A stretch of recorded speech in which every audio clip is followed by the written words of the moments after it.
So let's start. Let's, like our American friends saying on the other side of the Atlantic, let's kick this bucket down the road. So welcome again, our dear friends and colleagues, the regular listeners and viewers of the UCAB online series. Welcome back to our 11th online event that takes place on a pretty historic day today in EU-Ukraine trade relations, the 5th of June. Why it is historic? Because today we will be transitioning from one era to another one. The era when EU offered Ukraine an unconditional economic support through the form of economic preferences of Ukraine, euphemistically known as ATMs, autonomous trade measures for Ukraine. Today they end.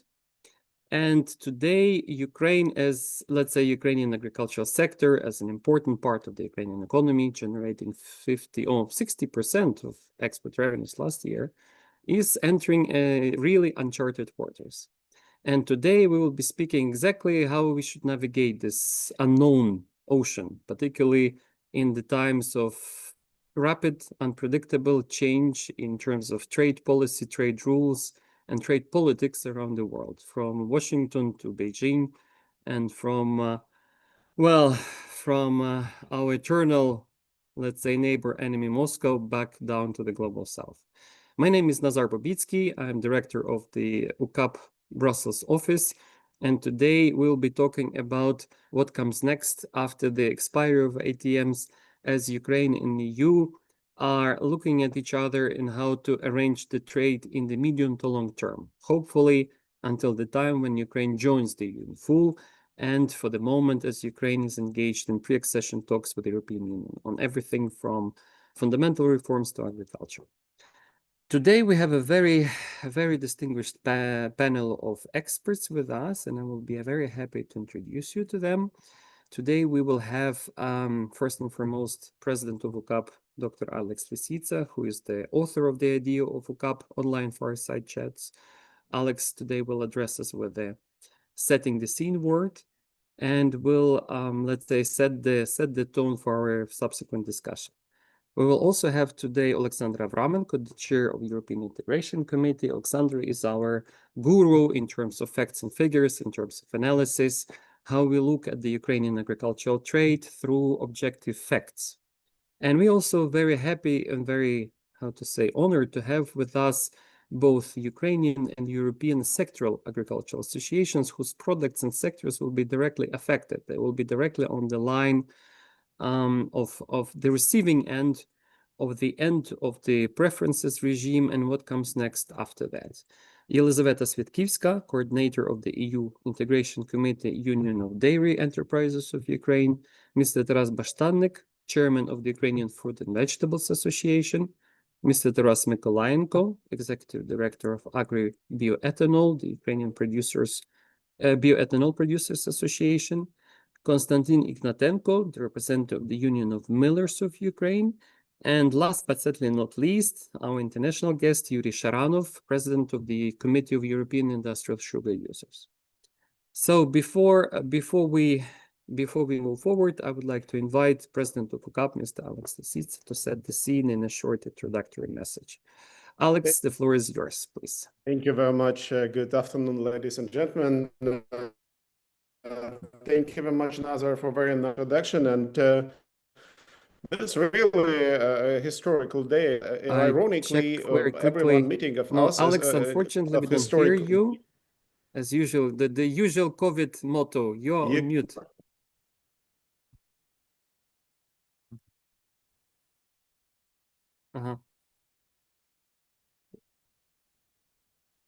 Right now? Yes. I think it was my microphone. I think it was my headphones who were not functioning, so I apologize. Go ahead.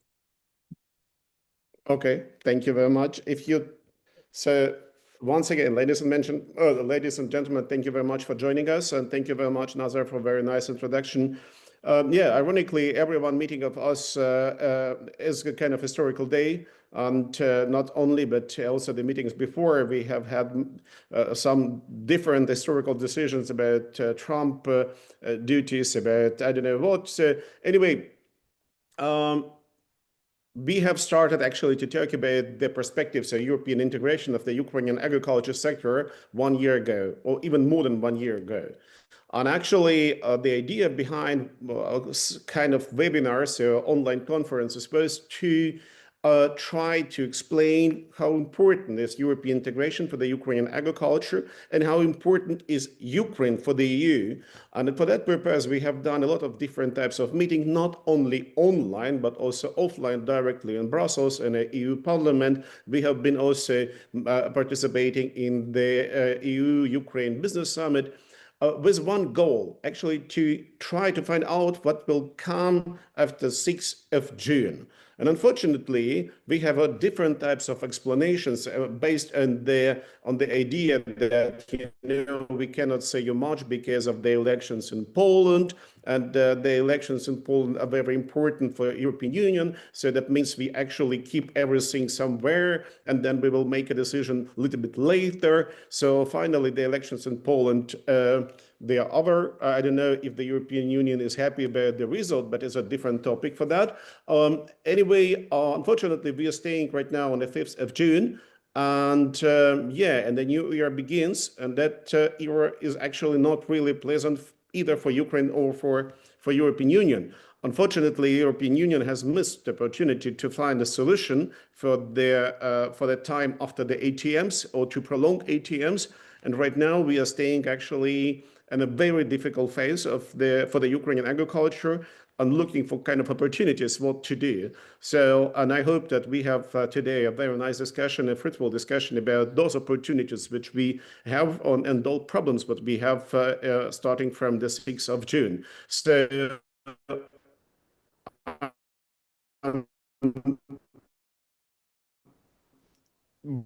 really cool to of that. Yeah, I do really hope that we will have today a very fruitful discussion about all the issues which will happen with us in one day, starting from tomorrow. Thank you.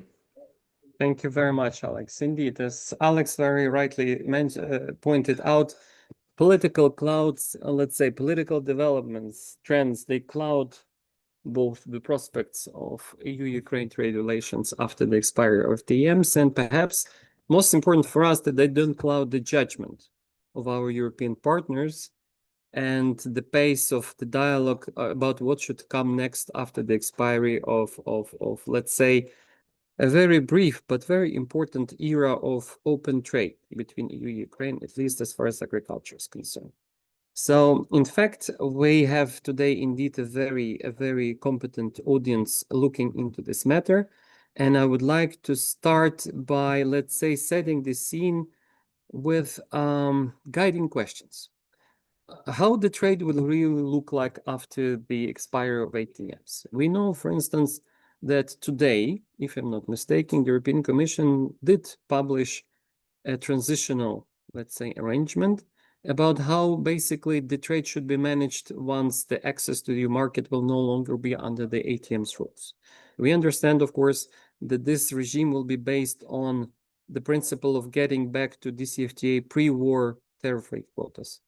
But there will be a formula how these quotas will be managed, and there will be consequences for market access conditions for various products coming from Ukraine. I would like to invite Alexandra Avramenko, the chairman of the European Integration Committee, to share with us the insights. Alexandra, can you please tell us, to the best of our knowledge, how do we see how the Commission plans to arrange the access to EU market for Ukrainian importers, applying the available quotas under the CFTA regime? What is the formula applied, and and based on this formula, how do you assess it will impact in general EU-Ukraine agricultural trade, the market access? What would be the effect, total effect on Ukrainian agricultural producers? After that, we will invite other colleagues from the panel to comment from the perspective of their own sectors or products. So, Alexandra, over to you, please. Nazar, thank you very much for the question, and thanks for the invitation to speak and also for organizing this event. Again, it is very much important for us to speak out loud and to discuss with our also European partners how our future trade will be developing. So therefore, first and foremost, greetings from the UCAB headquarters in Kiev. We had not the most pleasant night, and hopefully looking forward that the future nights will be easier. Okay, so let's start from the very beginning. What we're going to see from basically tomorrow. Today, rightly as you said, European Commission has finally published the implementation regulation that sets the future framework of trade between Ukraine and the EU in the, let's say, short period of time until the end of 2025, which is the 7/12 of the amount that was prescribed for Ukraine under the trade framework of the association agreement, which is the Deep and Comprehensive Free Trade Area, DCFTA. Basically, what happened? The worst outcome for Ukraine would be just the return to the DCFTA from the 6th of June, which means that for some TRQs, which is tariff rate quotas, for some quotas, the level of export that would have already been imported from Ukraine to the EU would take the biggest part of the quota that is in line with the DCFTA. What happened is that European Commission set, let's say, a bridge, that's how the Commission calls it, a bridge between the ATM and the future trade framework that will start hopefully from not just from the 1st of January 2026, but maybe earlier after the Article 29 is used, or finished, discussed, and that we will have finally longer and more predictable trade framework with the EU. So basically, what is going to happen from the 6th of June 2025?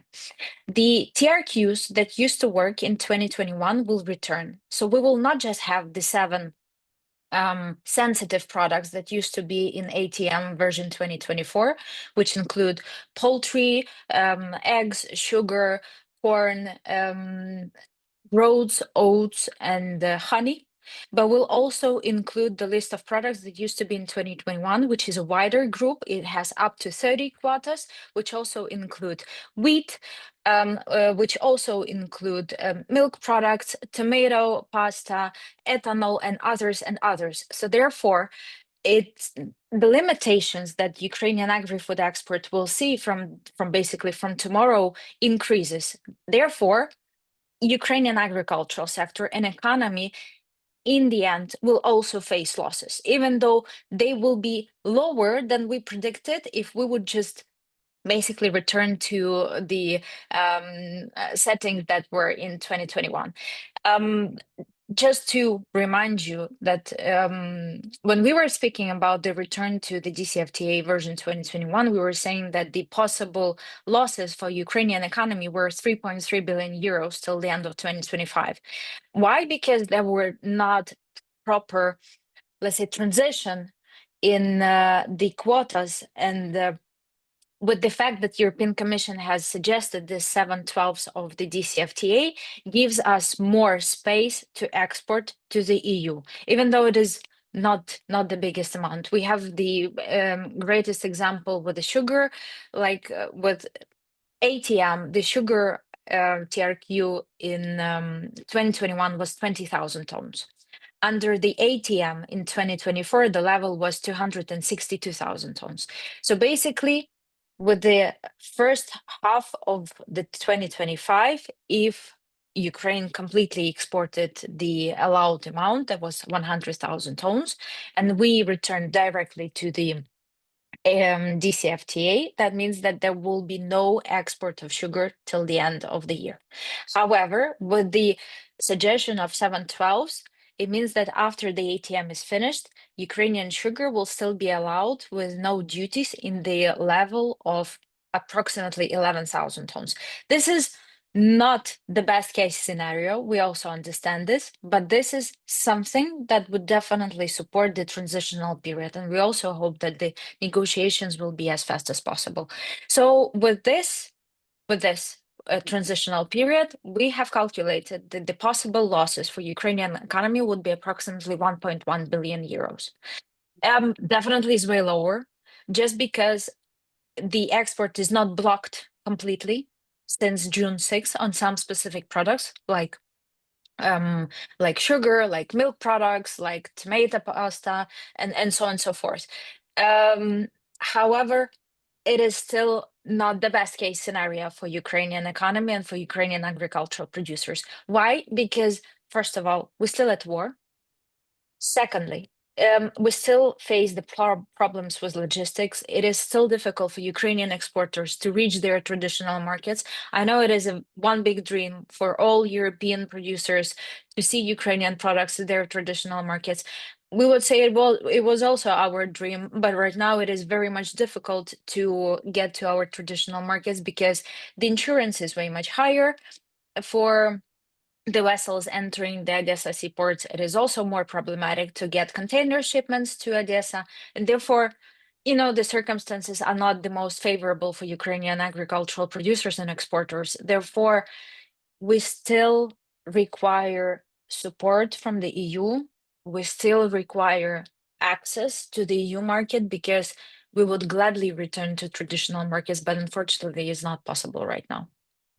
Thank you very much, Alexander, for this very precise analysis. So, in fact, let's give the dues to the European Commission. It was difficult, but still, I would say, in biblical terms, a Solomonic decision, right? That was not properly satisfactory completely for the Ukrainian side, but also for the European farming community that was a bit even going too far in the demands on limiting the access for Ukrainian products. So let's say we have what we have.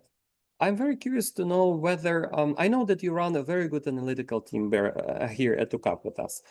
Do you share with us at least some of the figures, how much it will cost for for Ukrainian producers, perhaps per most important sectors or product lines? Some figures to give us a better taste of that it doesn't come that easy for Ukrainian producers to adapt.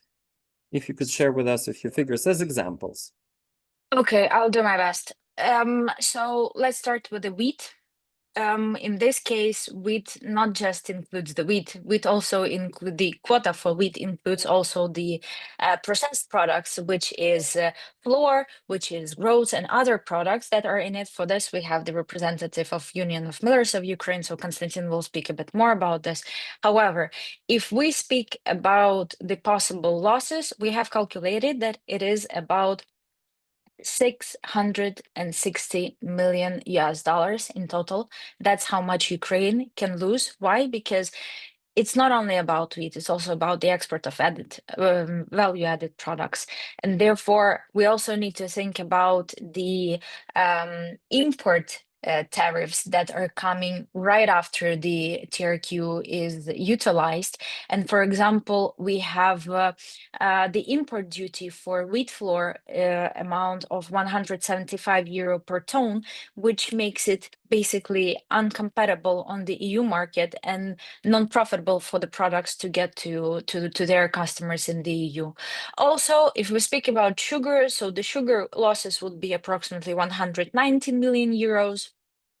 For milk powder, it's about 15 million euros. For tomatoes, prepared or preserved, it's 13 million euros. And I need to remind that these are the products that basically involve too many small producers in Ukraine. So, for example, for the dairy products, there is a great involvement of dairy farms in Ukraine. For tomato pasta, the amount of farmers that are involved is also massive. But what is also important, they're producers that live on the most most difficult, let's say, territories like Zaporizhia, like Kherson, like Mykolaiv.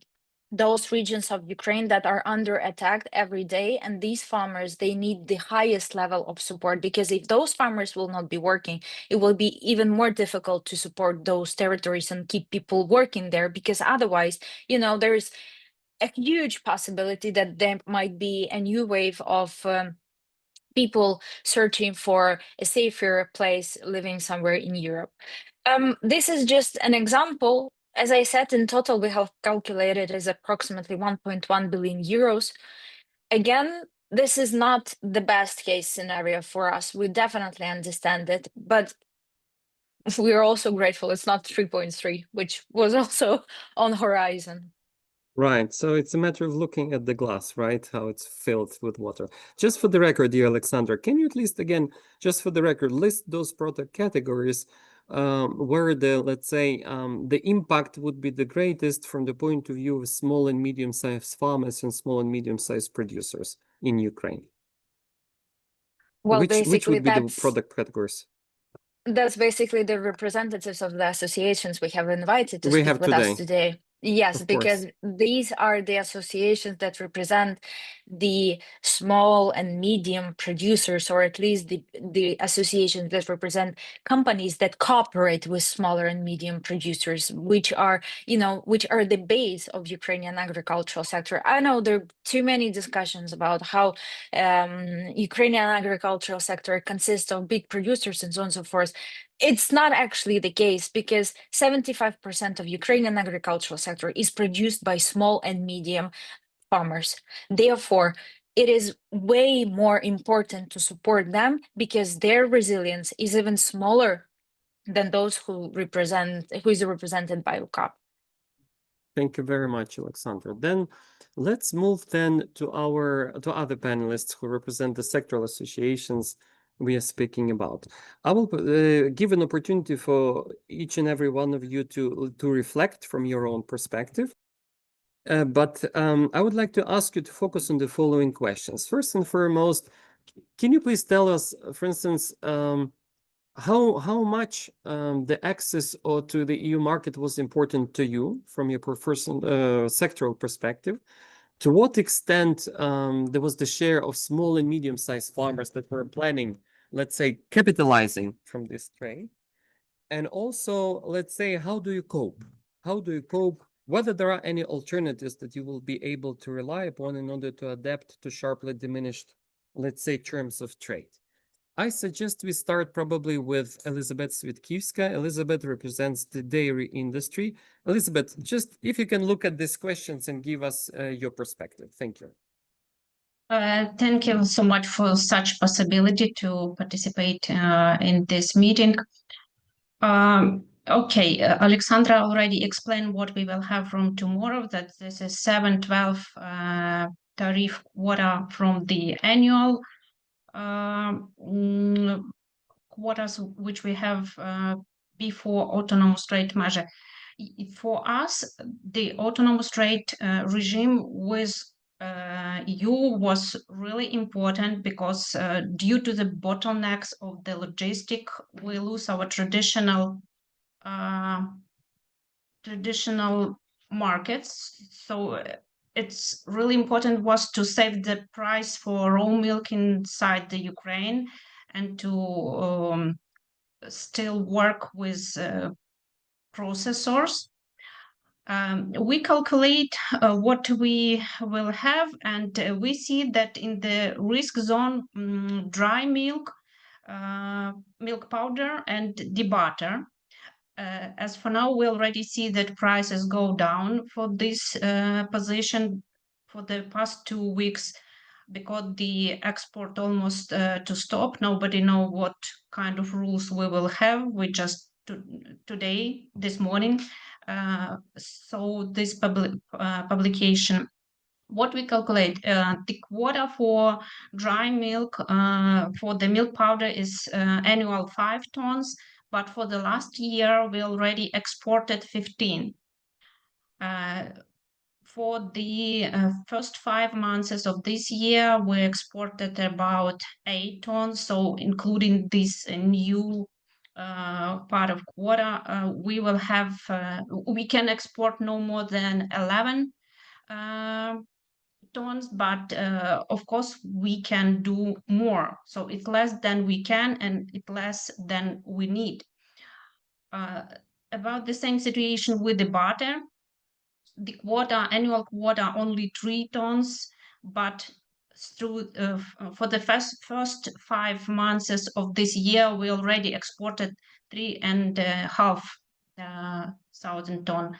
So till the end of the year, we will export around 5 tons, but it's less than we need.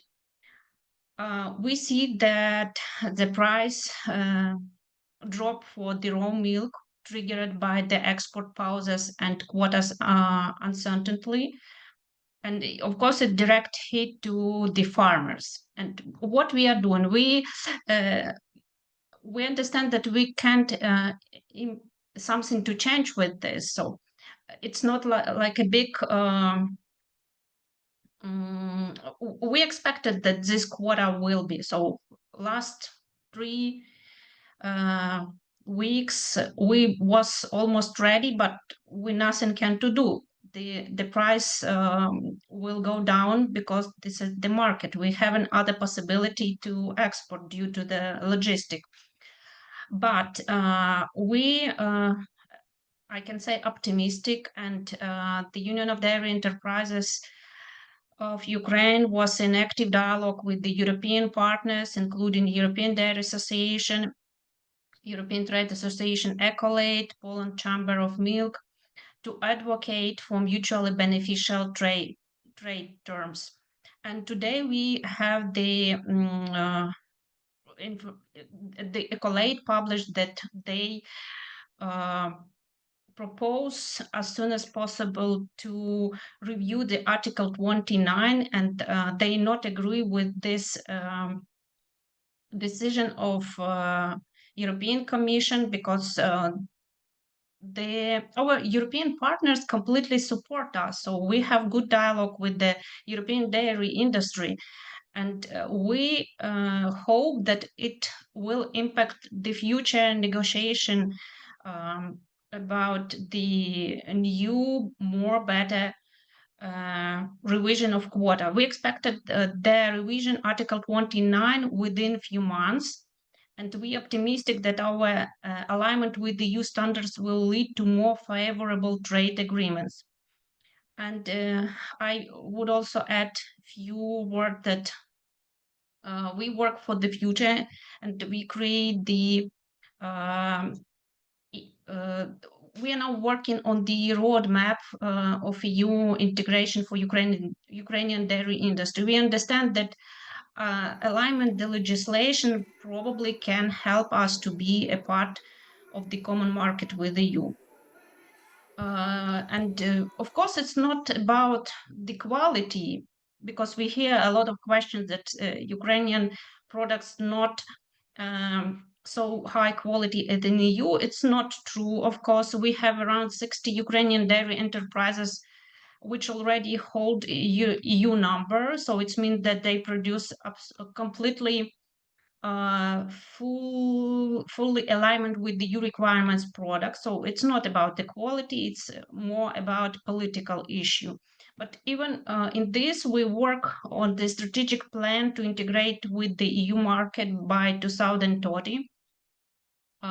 And this plan will cover food safety, sustainability, and trade mechanism. I can't talk a lot about farmers and their impact, because we are not united too much farmers. We are united dairy processor, but of course it's an impact for whole chain. And we already see that price for raw milk go down due to these changes in trade. So you see also that the impact is trickled down, the negative impact trickles down to your supply chain, covering independent farmers. Usually they are not large producers, but small and medium sized. Very good, Elizabeth. I think indeed we can talk for hours, at least focusing on your sector, because you touch also the issue of regulatory alignment. And this is, as we know from the talks in here in Brussels, this is also the talk of the town. market access in exchange to full regulatory alignment. But we will get back to that later. Elizabeth, you will still have your chance to discuss it, but I would like to move forward to other sectors. I think I will now address to Taras Bashtanik, who represents the Fruits and Vegetables Associations. Taras, please also reflect from the perspective of your sector how it will impact, for instance, the return to the DCFTA quotas, how it will affect your constituents, your members. But I also would like to ask you to focus on two other elements. One, correct me if I'm wrong, but it's not that easy for your products, for your producers to switch to other markets, given the perishable nature of the products that you grow, right? And second, in terms of adaptation, is it easy then? Will it be easy for your members to adapt by moving towards more higher value-added processing? Please reflect on these questions, Taras. The floor is yours. Yeah, okay. Hi, everyone. Thank you for inviting me. Okay, so we can reflect on these both questions and also add some minds about the major problem and issues that we dedicate to this activities. If we speak about, your question, especially the second one, is has very good connection with major problem. Why? Because honestly, maybe you remember that if you speak about some process with blocking of Polish-Ukrainian border 2 years ago and 1 year ago, yeah, and one of major products was raspberry, frozen raspberry, first of all, and it's already calculated that Polish traders earn more than Ukrainian growers, and this was natural process because Ukraine, as exporter of berries, not only cultivated but also wild berries, is one of the biggest exporters of these products. If you speak about wild blueberry from forest, yes, not cultivated blueberry but wild blueberry, Ukraine is the biggest exporter in the world. And in this case, it's naturally why, and Ukraine started in early 19th to export frozen wild blueberries, and then when the cultivated industry start to progress, Ukraine start to export some via the same channels, frozen strawberry, raspberry, first of all, and maybe blackcurrant. And in this case, of course, that the first step for any Ukrainian exporter of berries, the first step was to work with Polish traders, then with Lithuanian and Latvian traders, and only then they move forward to the west, to German, for example. I think it's a very natural process of exploring new markets, start with the closed market and then further and further. So in this case, if you speak about all positions that could be quoted, of course, now we speak during with my association, we speak about tomato paste and apple concentrate. So we do not speak about some maybe small berries or soft berries, etc. But if we speak about tomato paste, any quotas, they are artificial constructs. I mean that it's not very good for any market. It's not very healthy for international trade from one hand. From other hand, all goods, it's like if you block the water, it will still find a way out. I mean that if when, for example, Poland make some problem for Ukrainian exporters of raspberry, no problem, this raspberry goes to the other countries from European Union. If, for example, all the European Union make some quotas or other questions for Ukrainian goods, berries, apples, or vegetables, or something like this, okay, Ukrainian producers or procedures or exporters move forward for new markets. And of course, the main stakeholder of these problems, unfortunately, will be producers of raw material. Why? Because it's nothing difficult. If the exporter or processor have a final price, then he minus of cost of goods sold, etc. And on the very end, they will have some amount of money or price per kilo or metric ton that he will be able to pay to the producer of raw material, small and the middle range producers of tomatoes, raspberry, apples, any position. And in this case, the biggest problem will have these small producers. And of course, in this case, if you speak about tomato paste that was located and concentrated in the south of Ukraine and one of the most difficult Ukrainian regions in these terms, of course, the biggest problem is for producers of, let's say, tomatoes. But from other hand, if we are going to be honest and frankly speaking, after the occupation of south of Ukraine, we lost 4 out of 4 biggest processor plants that are proceed tomatoes onto tomato paste. And for example, if one of them in Kherson, in Gola Pristan, Kherson region, Russian military officers, I don't know, even till the level of the minister of Shoigu, a former minister, they took 40,000 tons of tomato paste from the stock and delivered to Russia. For example, 40,000. So it's fact. So in this case, I mean that if you speak about tomato paste, Ukraine now, unfortunately, and I'm sure currently, temporarily, is a net importer of tomato paste, not exporter. Why? Because of losing 4 out of 4 major processing plants on south of Ukraine. We have only quite small and very small processing facilities in Odessa region. For sure, this direction will be quite interesting for investors and investments, but I think only after the big end of the war, because mostly and it should be located in the south of Ukraine. I mean, because of climate and soil and other things. I mean, that it's not very smart to, for example, make a production in the north of Ukraine, let's say, for example, if you speak about tomato paste. So with apple juice, not juice, but concentrate, will be much more exactly, that it will be a bigger problem because Ukraine really export apple concentrate. But if we look on dynamic of channels of and the countries of export of Ukrainian apple concentrate, we increase market of USA. And in these terms, it will be we will look and think about all those taxes that Donald Trump make from European Union production in Ukraine and other.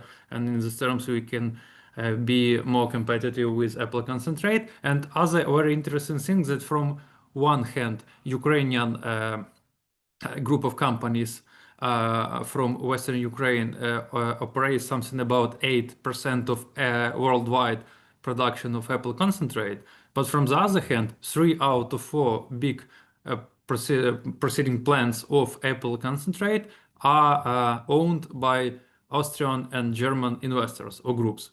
And in this case, I mean that from one hand they make some quotas. I mean that they, in terms of European Union, and from other case, 3 big and very big and huge plants in Ukraine. They are with Austrian and German shareholders. So it's a quite interesting situation. And but as I mentioned, in the final and the very final of this road, at the end of this road, the biggest problem will have those domestic households and small farmers who supply apples to these processing plants. In this case, unfortunately, this chain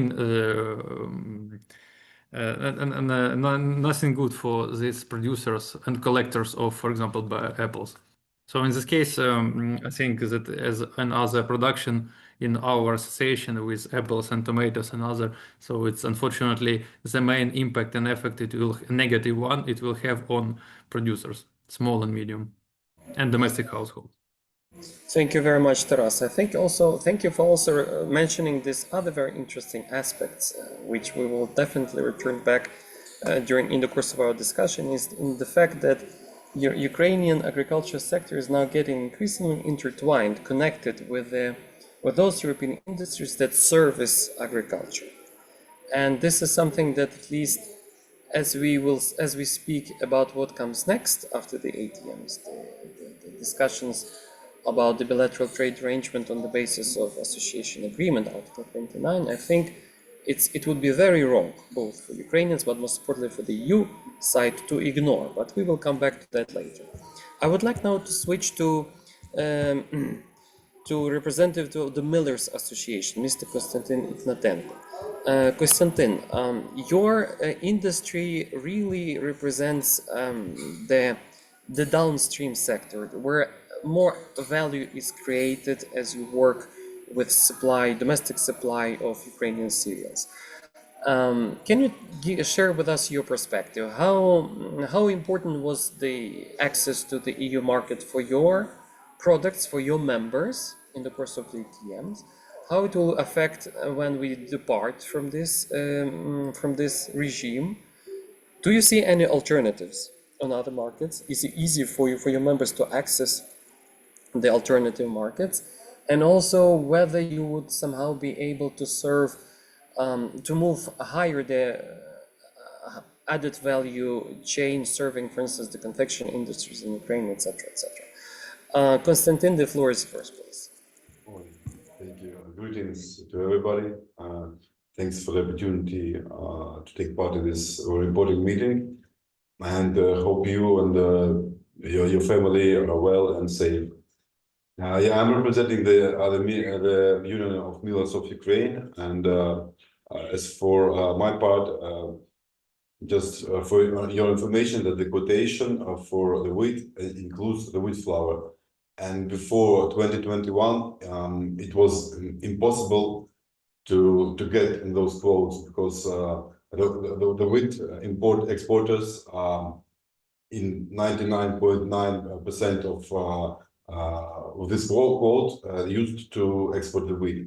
So the EU market was closed before 2021 for the producers of Ukrainian wheat flour. And after 2022, approximately about 24,000 of Ukrainian wheat flour was exported to the EU.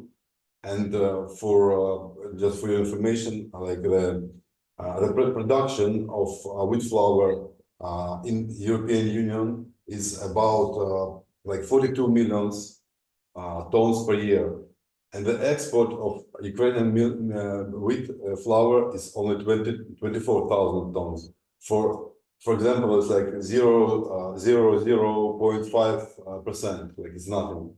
They didn't even see those amounts. And if we mind that we have a lot of refugees who is living inside the EU, so actually this wheat flour, this amount of wheat flour we export is not even enough for those people, our people who live there. So like this kind of situation, and it can sound a little bit selfish, but I am, as a representative of the Union of Millers, we just stand for dividing those quotas to take out from the quote to separate it wheat flour from the whole quote for wheat, because our clients now who buy our wheat flour, they are little bakeries or little local supermarket chains, and as you know, to take a quote, the buyer have to go to some government organization to take a quote, and there's like those little bakeries won't do it. It's easier for them to buy Polish or something else, like okay, with 5-10 euros more per ton, but they didn't need to do nothing. So that's why it makes it possible. The quotation makes it possible for those little buyers to buy wheat flour from Ukraine. Just several numbers for your information. That for today it's approximately 550 processing enterprises operating in Ukraine.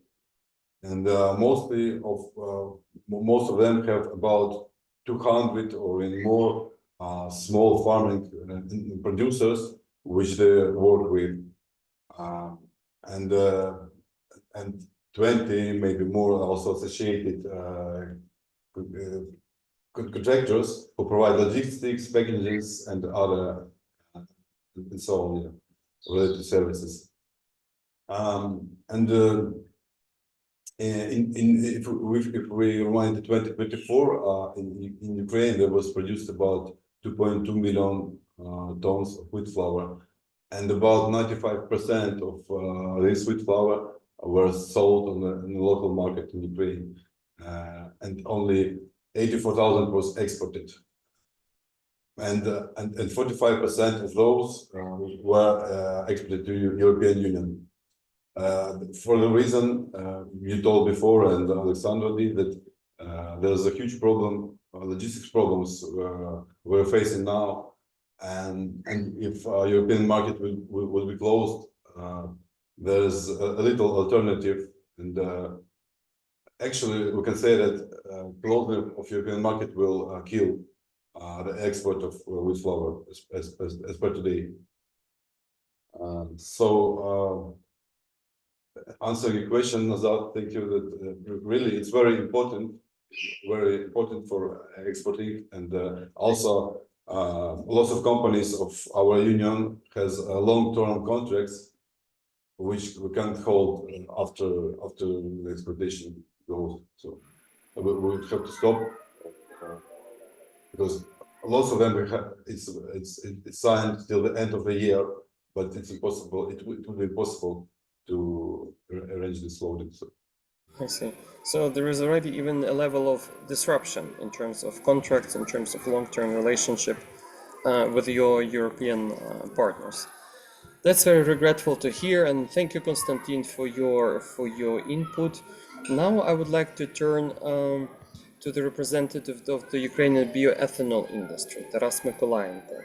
Taras, I think your sector probably is one of the very few excellent examples how the Ukrainian agriculture producers can switch, let's say, from food to fuel, and whether it offers a certain alternative for those Ukrainian exporters who would face a very narrow quota of starting from tomorrow. And in that respect also, how do you see your prospects on European market and potential alternatives elsewhere? Taras, over to you, please. Hello, everyone. My English is not so perfect like previous speakers, so I ask you to make presentation. It will help me to give all information I would like to inform, and will compensate my bad English, if you don't mind. Taras, your English is perfect.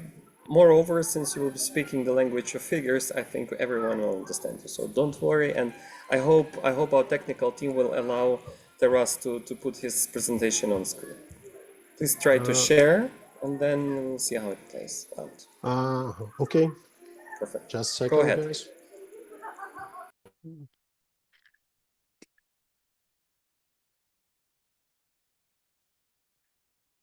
So, hope you see it. Yeah. So our industry is a modern Ukrainian industry, and we have up to date 17 plants which produced in last year 180,000 tons, 100 of which were exported to European Union. We have processing about 600,000 tons of grain and sugar molasses. Bad news. Yesterday, one of our plants were attacked by drones. Sorry. Next slide. You see, so now we have not 17, now we have 16 plants. About 12 drones came to the plant and destroyed everything. It's happened yesterday in Sumy region. But we are coming back to the European Union and trade. Let's start from the general. Generally, European Union annually importing 2 million cubic meters of ethanol. And the main countries he import from is Pakistan, United States, Brazil. Ukraine is already 7th or 6th place already we reached in last term.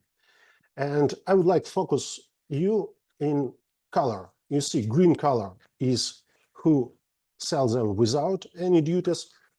White color is color with duties. So we see Pakistan selling more than 500 meters cubic without any quotas. And the question is why Ukraine still has a quotas if, for example, Pakistan can sell in so much.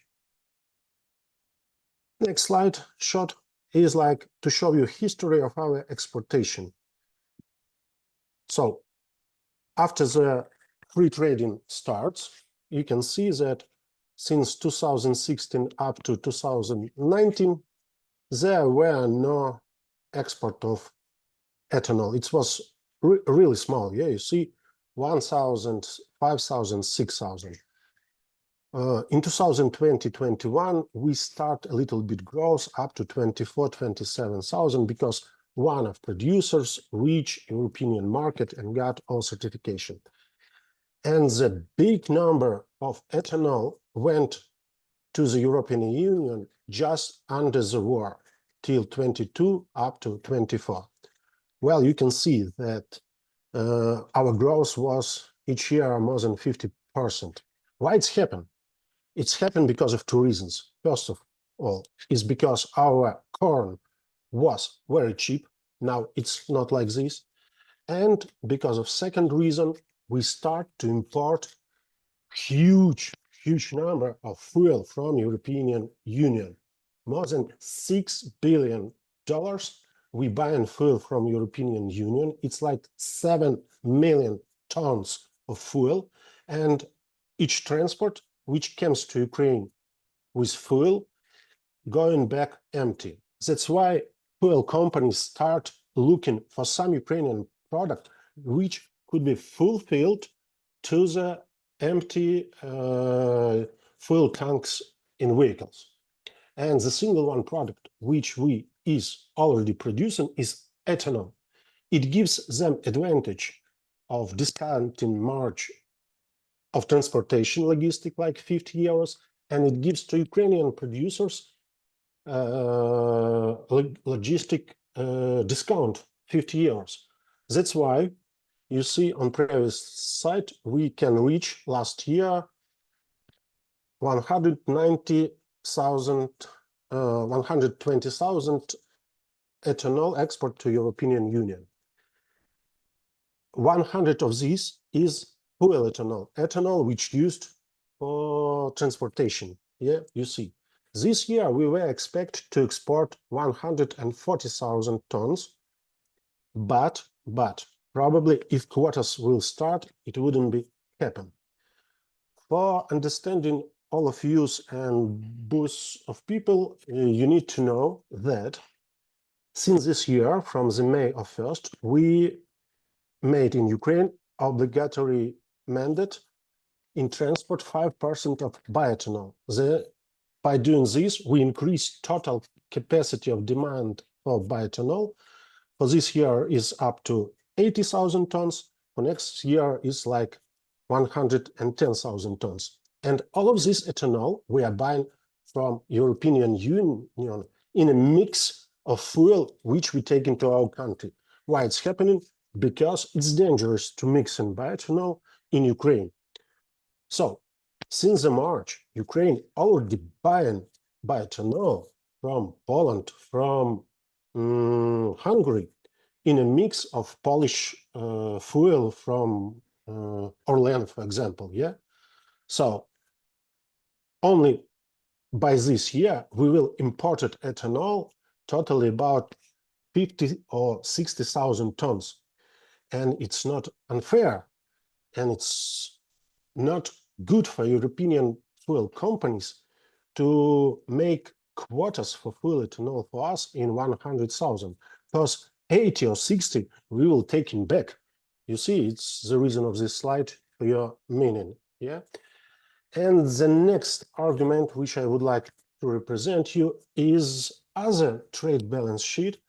It's like group 24. It's group of alcoholic and non-alcoholic beverages.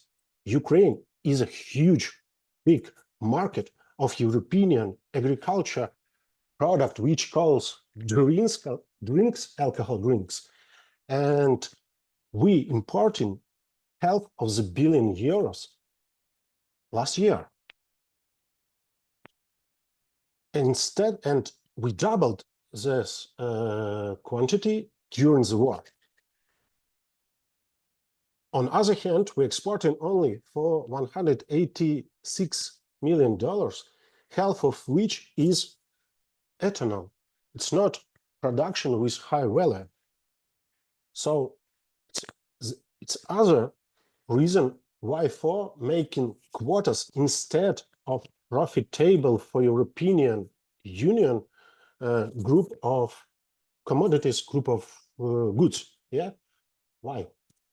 You selling us a lot of wines, a lot of whiskey, cognacs. We buying these and just selling you to feedback only how to say semi-product, only spirits. So it was the second reason, second argument I would like to present here. And the third one present is general for all our agriculture companies, and it's faced to people who are watching us and people from European Union. This year, our government tried to improve European directives about excess duties, and they read only one part of this directive. They put very highest level of excess duty for diesel for all industries, but in European Union, agriculture company doesn't pay excess duty for diesel, only 40 years. We got already 220 about.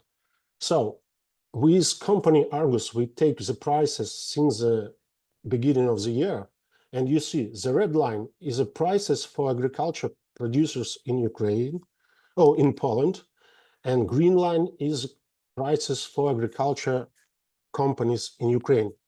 You see that Polish agriculture producer receiving fuel 25% less than Ukrainian. All the excess duties is calculating in cost of production of Ukrainian agriculture. Next year, the margin will be not 25%. Next year, it will be more than 35%. And probably someday will happen the situation that we will discuss in how much European agriculture production are coming to Ukrainian market. Because up to date, our company could to do competition only by lowest price of salary, lowest salary. That's it. That's it. And this slide is giving way to next my slide. Up to date, in May, Ukrainian ethanol from corn is not competitive. To produce it now is making losses. So Ukrainian ethanol export from corn, for example, are stopped because the prices of, you see, prices of grain has been raised up to 230 euros per tonne, and prices for bioethanol has been decreased up to 580 euros. So up to date, only ethanol, double counting full ethanol or double, I would say, ethanol from wastes still going to European Union, and it wouldn't be very big and very high. So, and the end of my story is like Ukrainian ethanol is not dangerous for European market because we are in competition with Brazil, United States, Pakistan. Our corn ethanol is loses in similar ones with France, Hungary, and only our waste ethanol could be could reach European market. So that's it. I'll try to stop it. Thank you. Thank you very much, Taras. Thank you for this very useful, let's say, overview and the perspective of Ukrainian bioethanol producers. I would like now to turn to our European guest, Yuri Sharanov, who represents the European Sugar Industrial Users Association. Industrial Sugar Users Association have been very, let's say, vocal and very sensitive to the fluctuations in the European balance of supply and demand of sugar. And of course, they have been the first to register how important Ukrainian supplies of imports of sugar were to maintain this balance in 2022 to 2024 in the course of the ATMs. I invite Yuri to comment first and foremost on your experience, how important Ukrainian imports of sugar were to maintain price stability and affordability from the point of view of consumers. And second, how do you see future developments? To what extent, let's say, the reintroduction of tariff rate quotas, so basically the cutting off of supply, significant cutting off supply of sugar from Ukraine, how it will affect your constituency? Over to you, Yuri. Thank you. Thanks, Nazar. Yeah, it's it's a pleasure to be here today, and yeah, quite historical day indeed. Because I recall about a year ago when we were when another ATM prolongation was announced by the Commission, we were already questioning policymakers about like, okay, what's next? We had 1 year prolongation, but we would like to know what's next. And a year after, it seems like, yeah, the answer so far is not there, or the answer is simply to get back to pre-war situation, which is quite sadly, I think. But Alexandra made a very good overview in the beginning, and when she said, okay, it's going to be now for 2025, it's 11,000 approximately of Ukrainian sugar can be delivered to European market, and it's at least something. I mean, I can put it in a perspective from European market. It's pretty much it's like the 0.01% of total market demand. So again, put it in a perspective, it's probably this amount of sugar is consumed in the European Union, almost like in a time of this webinar. So kind of it's something, but actually for the whole market, it's probably like a very negligible amount. It's very little. So it's a difficult like to count on this supply flow, to plan something on this, to be reliable on this. So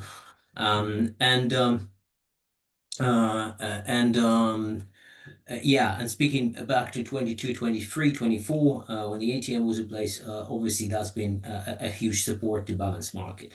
Because the European sugar market in generally, so this is on a net sugar as such across most of the years, that's the net importing market. So it import more sugar than it export sugar as such products outside of European Union.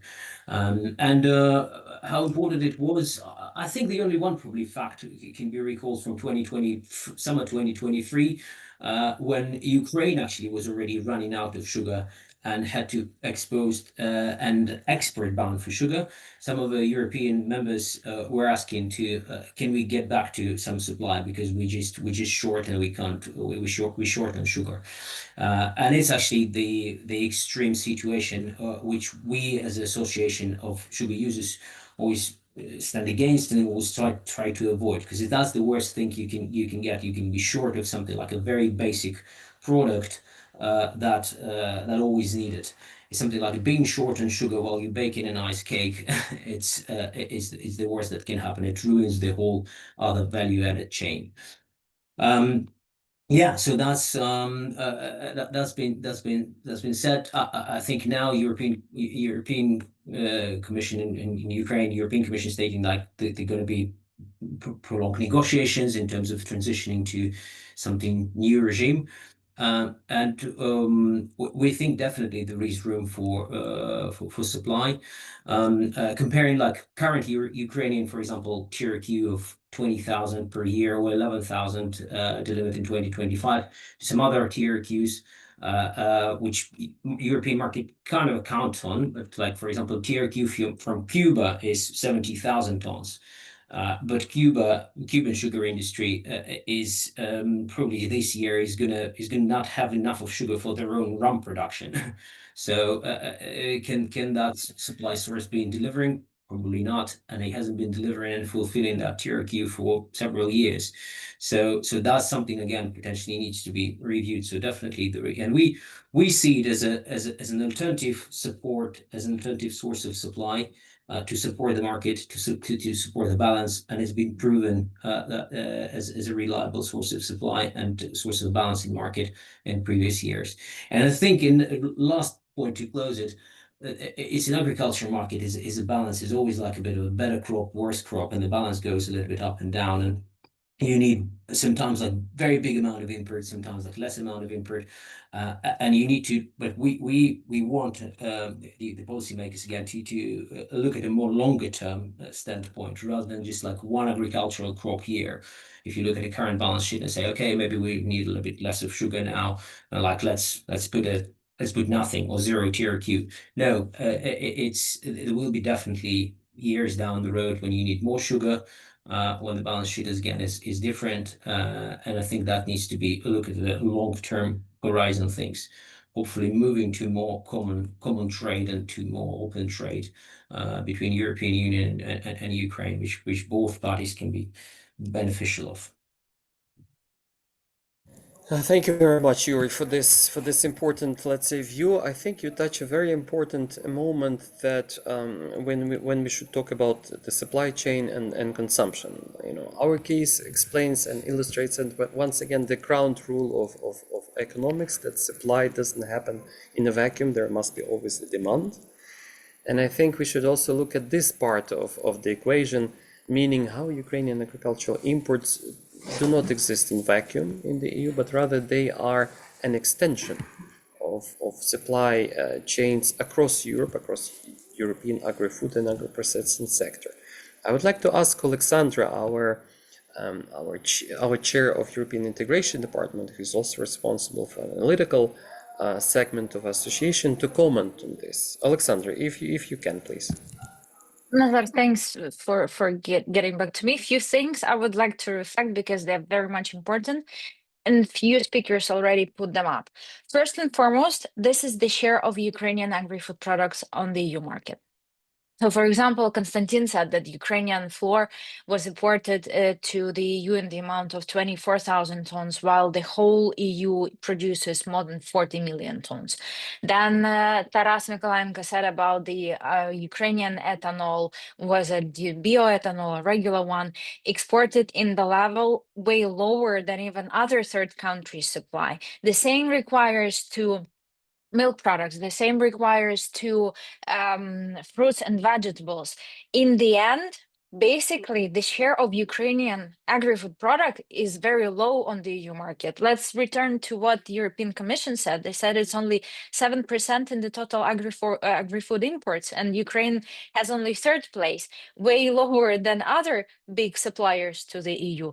And still, what is also important in remembering, like already, we're discussing not just the fact that Ukraine loses the access, liberalized access to the EU market. We're also speaking about the fact that EU consumers are also losing access to Ukrainian products, which quite often support their competitiveness on the third market, support their stability in the production. That's what Yuri said. Ukraine has been the very important, even though not the biggest, but still very much important supplier of agri-food products to the EU. Why? We are just around the corner. That's the first thing. The second thing, we produce under the EU norms and standards because we are in line with them, or doing our best to be in line with them since 2016, because we have association agreement. No any other country in the world would fall under the same standards of production as Ukraine does already, because we are in line and we are not just the associated country. We are already a candidate country, which is very much expecting for the negotiations to start as soon as possible. Also, what is very much important is that The fact that Ukraine will be limited with the access to the EU market does not mean that the imports of the EU will decrease, because we can see this either with sugar or with flour or with milk products or with poultry, you name it. We have the list of 30 products that are under the TRQ. These products can be very much substituted with the supplies from other countries. For example, sugar can be brought from Latin America, flour can be brought from Turkey, and I'm sorry, it will be still on Ukrainian wheat. Milk products can also be brought from UK or maybe other countries like New Zealand, supplies to the EU also. Ethanol, we already saw, it comes from Palestine, sorry, not Palestine, Pakistan, in biggest amount. And still, if you're speaking about fruits and vegetables, European processors also earn on the fact that Ukraine supplies these products, and then they can be processed and re-exported to third markets. What I'm trying to say in the end is that even though we might be limited, the EU consumers will still find the substitute. And it's very unfortunate and not, let's say, the most pleasant side of this story for Ukrainian producers is that they will be just changed for some other third country, which is not fighting the war right now. And not just fighting the war, but also doing their best to become as EU close as possible. So what I'm trying to just push it forward to say that sometimes you just may not see the very important supplier that not just wants to supply too much to your market, but who actually wants to stabilize your balance sheet and has been doing this for years, but also who is doing their best to get into the EU value added chains. Yes, we are at the downstream part of it. We would like to move further upstream, but we also understand this takes time, it needs investments and so on and so forth. But we are already included to value chain, and we would like to stay there as long as possible, because it's not just beneficial for us, it's also beneficial for the EU. Thank you very much, Alexandra, for this very useful perspective. Before we continue, and actually we are very quickly closing up in our timeline, I would like to remind our viewers about this very simple household rule.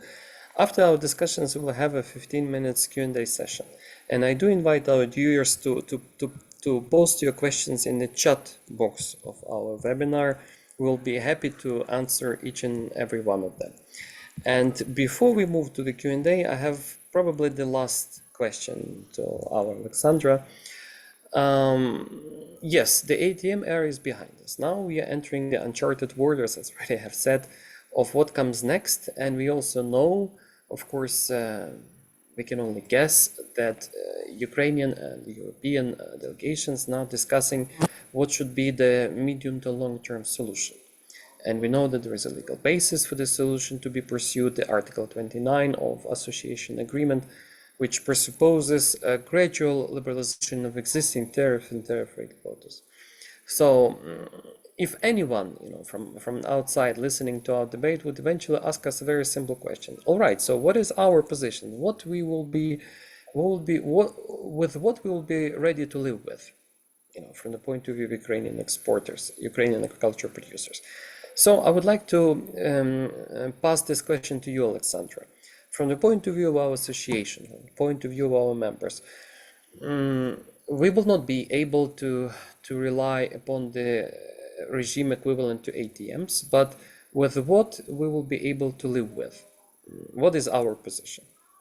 Over to you. Okay, to be short and precise, a few months ago, UCAB, together with other agricultural associations, also with the one that Elizabeth is representing, and also with the millers of Ukraine, and also in cooperation with UNAF, which is Ukrainian National Agrarian Forum, the umbrella association of Ukrainian agricultural associations, let's call it this way. We have prepared the position paper that has been sent to our European partners that clearly states that, look, for the last 3 years, we've seen that the Ukrainian agri-food products has been exporting to the EU market with the most liberalized way. Basically, Ukraine at that time was already like a part of the EU, and we highly appreciate that for sure. But we also, I don't want to be seen this as we take it for granted. No, it saved us as well. But with this completely liberalized access, we had very nice demo version of Ukraine being a part of the EU.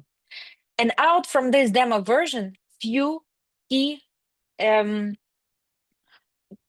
messages or key bullet points that we can take from are, first and foremost, there is not that many problematic products or sensitive products that were entering the EU market. In reality, there is not that many, because what we can see, first and foremost, again, the share of Ukrainian agri-food products on the EU consumption is very low.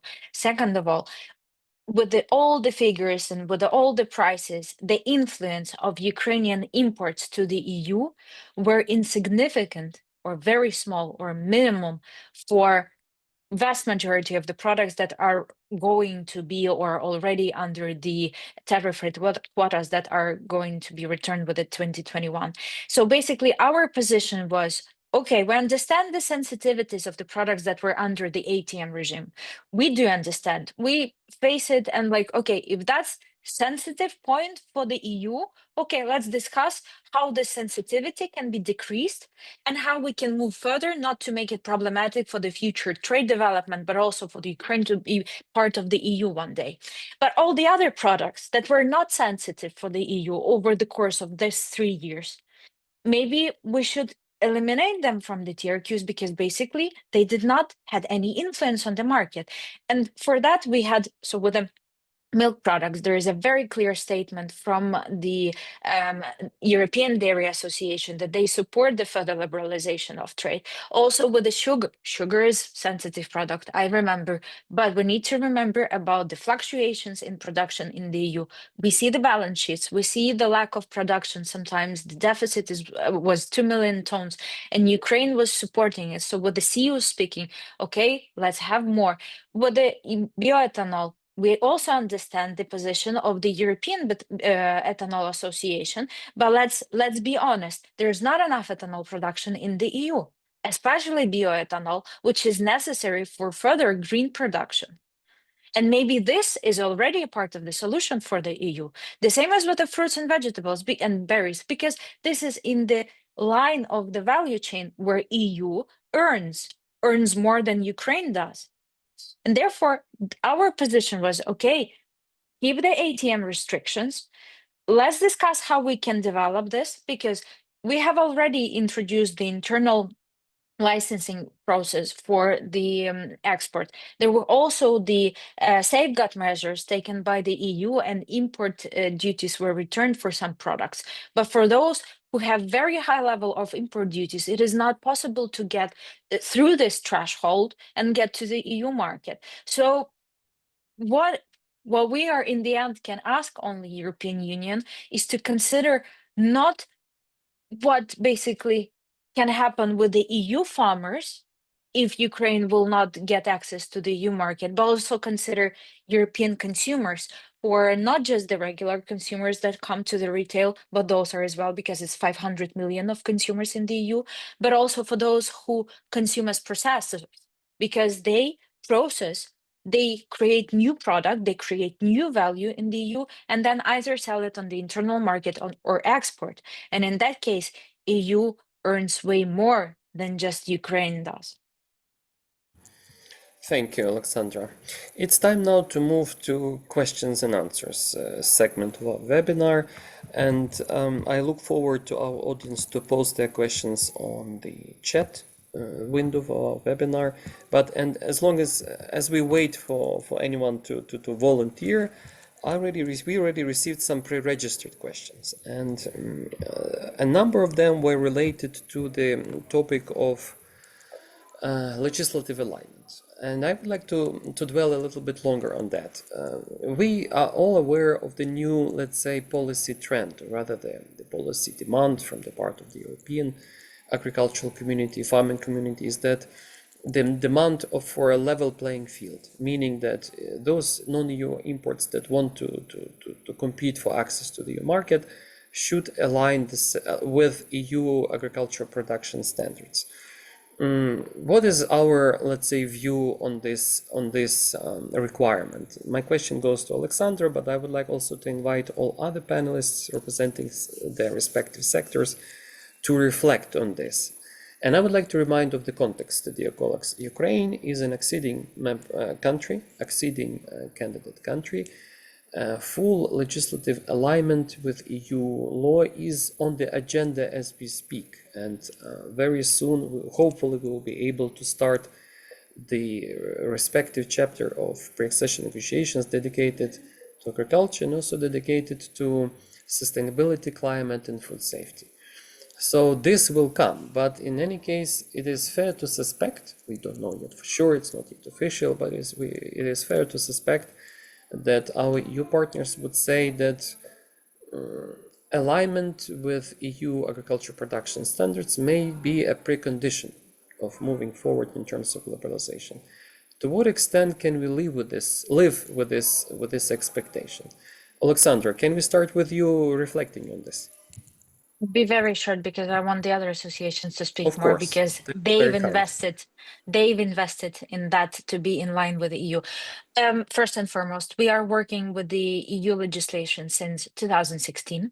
It's not that we are starting from the scratch. We already have received 3 out of 5 from the European Commission on alignment with the EU sanitary and phytosanitary norms and standards. So we are moving steadily, maybe sometimes slowly, but I'm sorry, our circumstances might not give us more space to and capacity to move faster. That's one thing. The second thing, don't know any other country that would be willingly adopt European standards being at war. The third one is trade is the biggest pusher of further implementation of the norms and standards. That's for sure, because since 2016, the agricultural producers were this push. However, we are not in the peaceful time, and we are lacking already predictability and stability. So therefore, we need to implement those standards in the end, because this is the path to be an EU member state, but we will require definitely some time transition and some financial support, because as again, 75% of Ukrainian agri-food production is consisted in small and medium producers, for whom it is way more difficult to attract financing and to fulfill all the norms and standards at once. So they will require extra support. Please consider that, and don't think that Ukrainian agriculture is only big companies, because it's not that. Thank you, Alexandra. Dear panelists, would you like to comment on this, to add your voice to this discussion? Feel free to raise your hand and to take the floor spontaneously. Anyone? Can I add? I can Sure. find where I can raise the hand. So Please, I Elizabeth. just short remark that Ukrainian producers are committed to meeting EU standards, not just to access market, but to contribute to the sustainable, competitive European dairy ecosystem. And we believe that together we can be more stronger in the world market. So we are not the competitor for European Union, and our partner, the European business, understand this. Thank you, Lisa. Anyone else would like to take the floor on this? If you permit, just a couple of Of course, Konstantin. Yeah. So from beginning of full-scale invasion since 2022, like there's a statistics that top 10 producers of wheat flour they invested each approximately 10 millions of euros in the production. That means after the European market will close, they automatically raised the level of the productions to make it more safety, to make it the quality higher. So if the opening of the market automatically pulls the producers to raise the level and the quality of the production. Okay, thank you, Konstantin. Thank you. But do I read you correctly that let's say this early action to adapt and to implement EU rules and standards is based on the premise that this opens the door to full market access towards the EU, correct? Yeah, correct. Okay, Also, very good. it Thank you. concerns more, if we're talking about wheat, it concerns more the wheat producers, because the fertilizers and the seeds, they have to check if it committed with those rules of the EU. I see. Thank you. Anyone else who would like to take the floor on this?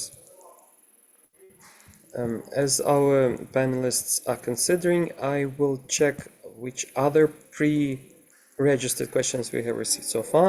I think we have a couple of a little bit more technical questions. We touched the question of which quotas would be available for Ukrainians under the Transitional Commission arrangement. And I wonder whether Alexandra could look up in her notes, in her calculations. There is a very specific question: what would be the quotas for corn, soybeans, rapeseed, and wheat under the 712 formula of the Commission? Alexandra, can you look up into your notes and check the quota volumes for us? Sure. Okay. So first and foremost, you need to understand that the TRQ for maize is more nominal rather than physical, because even though the DCFTA prescribes that there is a TRQ, which is 650,000 tons in 2021 version, there is still so-called erga omne, completely zero tariff import of corn from all third markets. Why? Because there is a very big deficit of corn in the EU.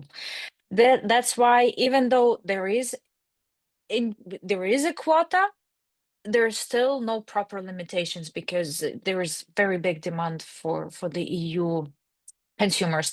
Regarding soybean and oilseeds, again, the story is approximately the same. Because of the high level of deficit, EU does not put any restrictions on import of these products. Therefore, they will be not limited. What was the last one? Corn, oilseeds, and Just a second, I will quickly check again. Corn, soybeans, wheat. rapeseed, and wheat. Okay, Thank you. with wheat, the story is the opposite, because wheat will have the quota. Quota for wheat in 2021 was 1 million tons. In the remaining part of 2025, it will be 583,000 tons. But again, it will be not only for wheat, it will also be for flour and the pallets. And in this case, it will be as first come, first serves, and therefore it's very difficult to predict whether it will be consumed only by wheat, or maybe the flour or other wheat processed products will be able to get into the EU market. Thank you, Alexandra. In the meantime, we've got the question on the live webinar chat window, and it comes from Novak GmbH about the widespread level of, to what extent widespread is the practice of no-till farming, conservation agriculture in our organization. Alexandra is our, let's say, all-to-do person it seems to be all-to-do, all-to-know person in our association, but I don't want to lean too hard on you. But if you are able to give an answer to this question, I counted on that. Go ahead. And I'm very sorry our other panelists did not receive the questions, because basically the greatest question would be in this case, okay, how many farmers that are supplying wheat or corn or maybe other products that will be restricted because they're in value chain of the DCFTA quotas, how they will be affected. But okay, if we're speaking about the no-till, I can tell you that the amount of producers that are using, let's say, lower carbon technologies of soil farming, soil practice is why it is increasing. Why? Because the climate is changing also in Ukraine, and therefore no-till is one of the greatest solution to keep water in the ground. And for example, it's not only in the south parts of Ukraine, it's also in the north of Ukraine. There is already lack of water in the ground, and not to get it out, but also not to get more carbon out from the land, the more producers are using the no-till technologies. And in general, if we speak about the green and more sustainable practices, what I can definitely say is that it is more and more used by farmers, because it's also economically efficient. When you need to understand about the Ukrainian agricultural sector, it is all about efficiency, because we do not have subsidies.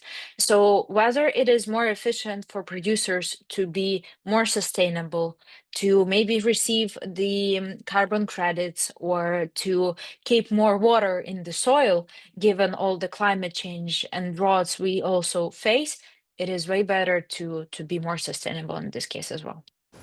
Thank you very much, Alexandra.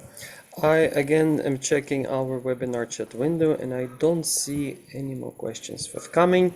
But don't worry, our dear viewers, I would like to remind you that our webinar will be recorded, and it will be posted later on the YouTube channel of UCAB, so where you will be able to review it later.